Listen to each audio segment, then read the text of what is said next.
ঠিক থাকলে ঠিকই সন্ধ্যার সময় যাওয়া হতো।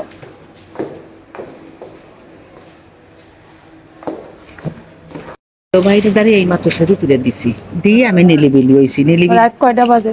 যে কয়টা বাজে বাজুক 10টা 50। এমন আমি তো দুলোবাইরে ফোন তো দুলোবাই আমার ফোন ধরে কই তুমি আমি তো হোটেলে তো কোন হোটেলে খাম আছে আমি তো নাম শুনে আসি কয়টা সেরি ফিরে আমি তো সেই ফিরে নেবা তুমি কয়টা দিবা আর দেখো তো ঠান্ডা দেখি সমস্যা সমস্যা আছে না তুমি নামো আরে সিয়ারার এক অবস্থা। এখানে হ্যাঁ দেখতে তো না তুই নিয়ে গেলি তুই বেশি যাবি সামনে তুমি না গেলে আমি যাবো এই আমি তাহলে যাই তোর আম্মির আসতে দেখে নিবি আর দুটো তো এখন তো লেদু ফেদু নেই। হাই এভরিওয়ান, রাত্রের সাগর পাড় দেখতে বলে খুবই খুবই খুবই সুন্দর, তো সেটা কি আর মিস করা যায়?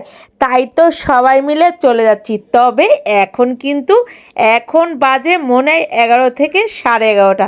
তো চলেন আমার সাথে। তো সবাই মিলে এক অটোই উঠে পড়লাম, কারণ রাত্রেবেলা তো আর কেউ দেখবে না, তো গাদাগাদি করে উঠেই পড়লাম। কি বলেন আপনারা সবাই?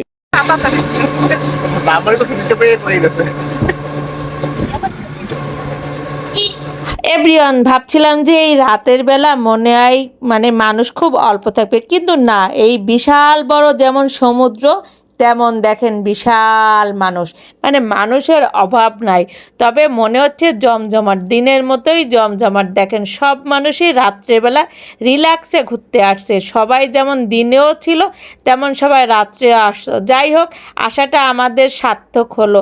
তো একটু একটু ভয় ভয়ও লাগছিল, কারণ কি ভাবছিলাম যে মনে হয় অল্প মানুষ থাকবে। তবে না, এখানে এসে দেখেন আমাদের খুবই ভালো লাগলো, কারণ বিশাল, মানে কি বলবো, যেমন সমুদ্র বিশাল বড় তেমন মানুষও অফুরন্ত অফুরন্ত।